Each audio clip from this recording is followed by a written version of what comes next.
Olá pessoal, sejam todos muito bem-vindos. Hoje, segunda-feira, dia 20 de novembro, finalzinho do dia, final de feriadão. A gente está aqui para poder entregar para vocês tudo sobre a movimentação do fluxo estrangeiro no nosso mercado. Vale aquele recado, se você gostar do conteúdo, deixar o seu like e se você quiser também, você pode se inscrever no canal.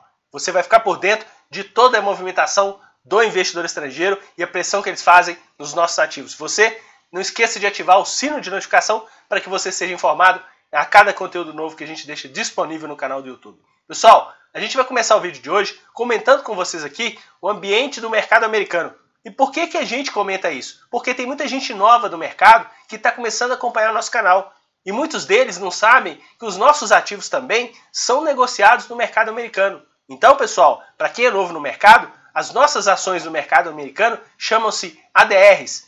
Recibos de depósitos americanos. É como se fosse uma forma de negociação do mercado brasileiro nas bolsas americanas. E aqui a gente tem o código das principais ADRs do mercado americano. Se você utilizar a ferramenta como TradingView, que é uma ferramenta gratuita, você tem a condição de colocar esses códigos, você acompanha a negociação em tempo real e você consegue perceber como é que está sendo as pressões de preços, principalmente nos dias de feriado no mercado brasileiro. Então, no dia de hoje, o nosso índice Bovespa do mercado americano, que é uma iShare EWZ, encerrou o dia com uma alta de 0,9. Setor bancário também fechou com valorização.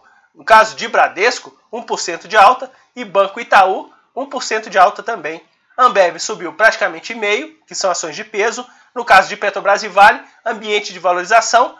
PBR é a negociação referente à Petrobras ordinária. PBR.A é referente à Petrobras preferencial. Terminou aí com uma alta de 0,20 e a ordinária com 0,30. No caso de Vale, a Vale sozinha refere-se à ação ordinária. Vale 3, que inclusive tem maior peso agora no nosso mercado. Subiu 0,10. E a Vale.P, que refere-se à Vale preferencial, subindo aí 0,11 no mercado americano. Então, pessoal, a gente primeiro, sempre como comento com vocês nos nossos vídeos, a gente analisa o ambiente gráfico. E a gente comentar aqui com vocês o ambiente gráfico do EWZ no ambiente semanal é interessante também. Vocês vão perceber que na semana passada a gente teve uma semana de valorização, assim como a gente teve no mercado brasileiro. E nessa semana, o primeiro candle de hoje, é claro que a gente não está fechando a semana, mas foi um primeiro candle de valorização e a gente consegue ver aí esse candle de base semanal também com ambiente positivo. E no ambiente gráfico, como a gente sempre comenta com vocês, que a gente sempre acompanha níveis de Fibonacci, e aqui, pessoal, depois que a gente perdeu uma congestão de praticamente 2 meses no EWZ, a gente foi buscar exatamente a projeção da altura dessa congestão. A gente foi buscar exatamente lá 37,31 para o EWZ. Cotação bateu lá naquele nível de preço e agora está voltando, está chegando próximo de um ponto que era suporte, agora passa a ser resistência em 40,67. Foi uma região de topo dos preços no final de fevereiro e a gente teve aqui uma região de fundo de preços no final de setembro, respeitou, voltou a subir, não conseguiu romper aí o topo prévio, depois caiu exatamente formando uma região de suporte rompido e agora vai funcionar como resistência. Comentando sobre o nosso mercado, pessoal, exatamente que tem essa correlação muito forte com o EWZ, a semana que passou a gente fechou com um ambiente de valorização. Depois de 4 semanas consecutivas de baixa, a gente fechou aí para o nosso mercado uma semana de valorização para o Ibovespa. E como objetivo do nosso canal é deixar vocês informados pelo fluxo oficial estrangeiro e também o fluxo por parte das corretoras estrangeiras que atuam no nosso mercado, dá só uma olhada, pessoal, como é que eles fecharam essa semana em relação aos nossos ativos. Eles fecharam com uma ponta compradora no nosso mercado à vista e futuro. É claro que no mercado à vista não foi aquela compra exorbitante, bem próximo da estabilidade, mas ponta compradora de 12 milhões. E no mercado futuro, os contratos do Ibovespa futuro, uma ponta compradora aí de mais de 200 milhões. Agora, dá uma olhada aqui na movimentação deles no dólar. Mais uma semana de vendas, pessoal. E também mais uma semana corretiva para a moeda americana, dólar comercial fechando aí, cotada a 3,26 no nosso mercado. E aqui embaixo é o que a gente tem aí de melhor, que a gente pode entregar para vocês que acompanham o nosso conteúdo. Os ativos que eles compraram nessa semana, variação média positiva de 2,81. E os ativos que eles venderam nessa semana também variação positiva de 1,42 de média. Ou seja, perderam dinheiro. Só que eles ganharam muito mais nos ativos que eles atuaram numa ponta compradora, conforme vocês estão vendo aqui, que mais uma semana de projeção de lucro por parte deles no nosso mercado. Isso é primordial, a gente conseguir acompanhar essa eficiência que eles têm no nosso mercado. Na ponta compradora, o carro-chefe da semana foram as ações ordinárias de Vale, pessoal. 80 milhões de reais e o ativo correspondeu com uma valorização de 0,46. Não foi aquela valorização muito expressiva, mas foi um ambiente de valorização diante do fluxo comprador por parte deles. Lembrando que Vale, na semana anterior, que tinha tido uma queda de mais de 2%, eles também estavam atuando numa ponta compradora no ativo. Em relação ao destaque de ponta compradora na semana, pessoal, dá só uma olhada. As ações da Natura, uma alta de 15% no nosso mercado. E eles comprando 16 milhões de reais. E Natura, desde o início aí do mês de agosto, eles pararam aquela venda exorbitante que a gente já tinha comentado com vocês aqui no canal, quando a gente fez inclusive o vídeo analisando o gráfico e o gerenciamento de risco. Desde então, eles pararam aquela ponta de venda mais expressiva e vem acumulando um ambiente positivo de saldo para o ativo, e o ativo agora correspondendo, e nessa semana, 15% de alta, uma grande valorização para o ativo no nosso mercado. Na ponta vendedora, a gente teve aí como destaque da semana as ações de Petrobras, pessoal. Aqui, como carro-chefe de vendas, as ações preferenciais da companhia, que depois que a empresa soltou o seu balanço, as ações simplesmente derreteram. A gente fez o vídeo com vocês no pregão de terça-feira e essa desvalorização foi causada pelo fluxo por parte das corretoras estrangeiras que atuam no nosso mercado. E na semana, Petrobras ainda, mesmo depois da recuperação dos pregões seguintes, ainda fechou com uma queda semanal de 4,19 no nosso mercado. E vamos comentar aqui com vocês do nosso gráfico de projeção de lucro, mais uma semana positiva e uma projeção de mais de 9 milhões por parte deles. Pessoal, dá uma olhada na quantidade de semanas que eles são ganhadores para o nosso mercado. Eles têm semanas que eles perdem, mas é infinitamente superior às semanas que eles atuam numa ponta compradora. Então, vamos comentar com vocês agora o ambiente de fluxo no contrato futuro, tanto para o índice e dólar no ambiente diário. Pessoal, primeiro a gente vai comentar com vocês aqui nos contratos futuros do Ibovespa. Lembram que na terça-feira a gente fez um vídeo com vocês onde o nosso mercado derreteu e eles venderam. Venderam a rodo. E quando chegou na quinta-feira, o nosso mercado estourou para cima e eles compraram a rodo. E no pregão de sexta-feira, o nosso mercado também teve um ambiente de valorização e eles também atuaram numa ponta compradora. A gente consegue perceber que eles estão começando o quê? A reduzir aquele preço médio que eles estavam de ré em relação ao mercado futuro. Eles estão com um pouco mais de 1.000 pontos ainda de ré em relação ao preço médio deles. Agora vamos ficar bem atento porque a gente vai ter o vencimento desse contrato no próximo dia 13 de dezembro. E a gente já está terminando o mês de novembro. Então eles vão ter que correr atrás desse prejuízo em relação a esse preço médio e a gente vai sempre atento, podendo informar vocês que acompanham o nosso canal como é que está a evolução desse contrato do índice futuro. E como a gente percebe que está nesse ambiente comprador, a gente vai comentar com vocês também os nossos contratos futuros em aberto pelo saldo da BMF, que vocês vão perceber que eles também estão com esse ambiente positivo. Só que antes disso, eu vou comentar com vocês aqui o ambiente deles no dólar. Pessoal, dá uma olhada, o ambiente no dólar, a mesma coisa que aconteceu no nosso mercado, já que o nosso mercado caiu com maior intensidade, o que aconteceu com a moeda americana? Subiu muito forte no pregão de terça e caiu muito forte no pregão de quinta-feira. Isso aconteceu também no ambiente do fluxo, que ficou bem comprador no pregão de terça-feira e bem vendedor no pregão de quinta. Quando chegou no pregão de sexta-feira, a gente teve mais queda para a moeda americana, só que eles ficaram praticamente no 0 a 0. Boa parte do pregão eles tiveram uma ponta vendedora e no finalzinho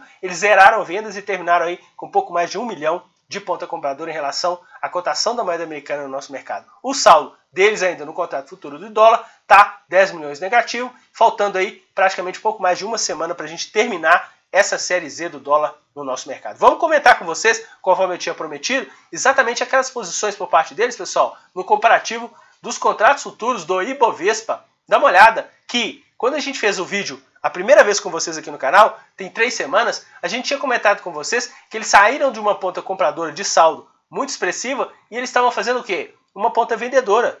Exatamente quando o mercado estava o quê, pessoal? Estava subindo. A gente chegou a comentar com vocês que eles costumam antecipar o movimento. Grande maioria das vezes eles costumam antecipar o movimento. Então, esse ambiente vendedor tiveram um preço médio lá em cima. E quando o mercado começou essa correção, conforme a gente viu aí nos últimos tempos, exatamente o que eles estão fazendo? Dá uma olhada no saldo aqui, pessoal. Eles estão diminuindo aquela ponta vendedora de saldo nos contratos futuros do Ibovespa.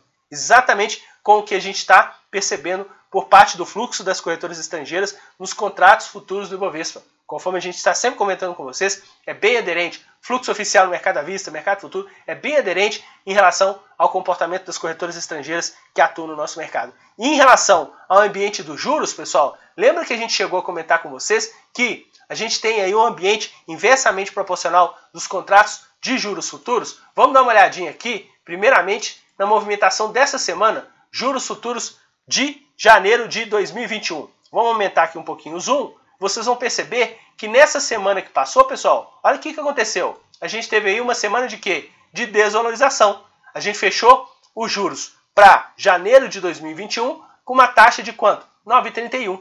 E a gente tinha fechado na semana anterior 9,41. Ou seja, uma queda de 1% na semana. Isso ajudou o quê? A colaborar com a movimentação de alta para o Ibovespa. E conforme a gente comentou com vocês naquele ambiente do gráfico do índice futuro e também do gráfico do DI, olha aqui, pessoal, o que a gente consegue perceber aqui? A gente tem aqui, nessa região aqui, uma região de quê, pessoal?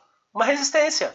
Resistência dos preços em relação aos juros futuros. Eu só sei que, para o ambiente gráfico, depois que a gente passou nesse patamar aqui, cerca de 9,60 mais ou menos, a gente teve aí uma pressão de venda para os juros futuros. A gente chegou a bater nesse patamar novamente e nessa semana a gente teve aí uma retomada de ponta vendedora para o nosso mercado em relação aos juros futuros. Juros em queda, a gente tem aí também o reflexo em relação ao nosso mercado, já que o Ibovespa terminou com esse ambiente de valorização, conforme vocês estão vendo aí no nosso mercado. Então, vamos ficar atento, porque a gente vai comentar com vocês em relação ao ambiente dos contratos dos juros futuros dos últimos 10 anos, eles continuam praticamente naquele mesmo patamar, pessoal. A gente tem aqui esses contratos dos últimos 10 anos, eles estão basicamente em cima da média móvel de 200 períodos em relação a esses últimos 10 anos no mercado futuro de juros. Então, por enquanto, não tem nada de alarde. Agora, vamos ficar só atento porque eles fizeram a mínima em cerca de 500 mil contratos no final